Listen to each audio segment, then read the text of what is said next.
नमस्कार, बहुत बहुत स्वागत। आपके साथ मैं हूं ललित प्रजापति और आपके साथ मैं हूं पुनीत। और चलिए खबरों की करेंगे शुरुआत। और सबसे पहले एक बड़ी खबर की करेंगे बात। छत्तीसगढ़ से बड़ी खबर आ रही है, बजट सत्र का ऐलान कर दिया गया है।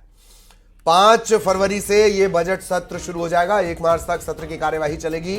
कुल 20 दिन इसमें काम होगा। बजट सत्र की अधिसूचना जारी कर दी गई है।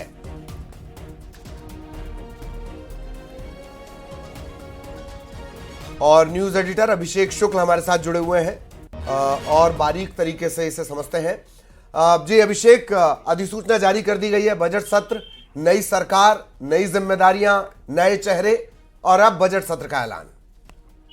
बिल्कुल, बजट सत्र की तारीख यहाँ पर आ गई है, अधिसूचना जारी कर दी गई है। 5 फरवरी से 1 मार्च तक ये बजट सत्र चलने वाला है।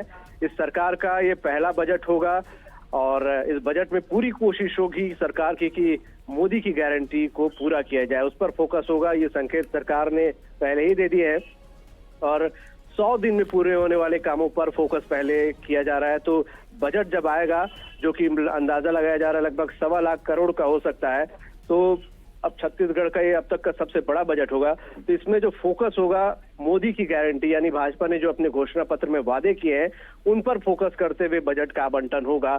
चाहे महिला महतारी बंधन की बात कर ली जाए या किसानों को लेकर फंड की बात कर ली जाए या और भी जो भाजपा ने अपने घोषणा पत्र में वादे किए हैं।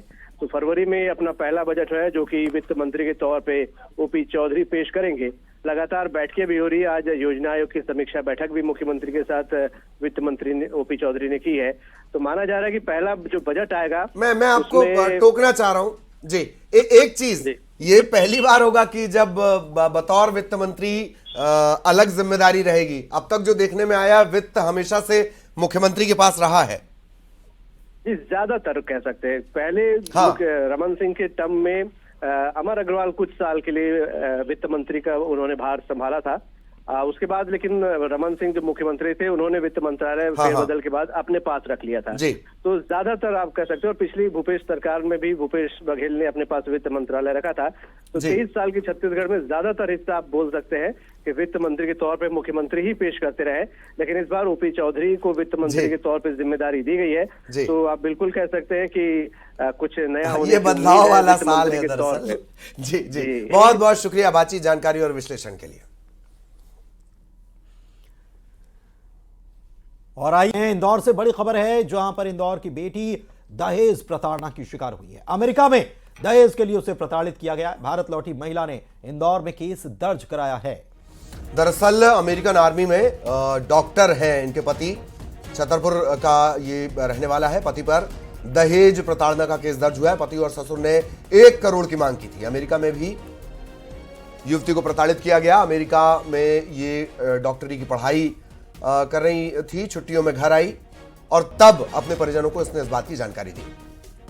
और युवती की शिकायत पर महिला थाने में केस दर्ज कर लिया गया है और पूरे मामले की जांच जो है वो की जा रही है।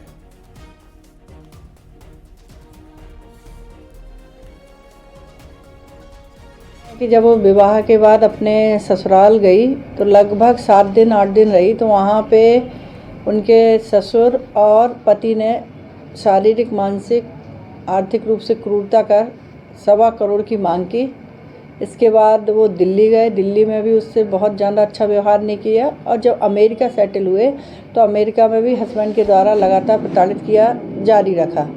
अभी लड़की छुट्टियों में आई थी, जिसने अपने मायके में रहकर एफआईआर करवाना चाहा। इस पे तहत एफआईआर दर्ज कर अपराध पंजीबद्ध कर विवेचना। सहयोगी मिथिलेश हमारे साथ जुड़े हुए हैं। मिथिलेश, क्या कुछ अपडेट इस मामले में? मामला दर्ज कर लिया गया है, आगे क्या?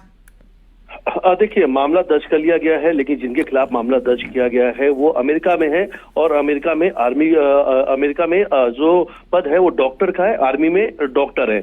अब पूरे मामले की पुलिस कमिश्नर का कहना है कि बहुत जल्द यहाँ से जो एफआईआर हुई है इसकी पूरी रिपोर्ट अमेरिकन आर्मी को यहाँ से भेजी जाएगी।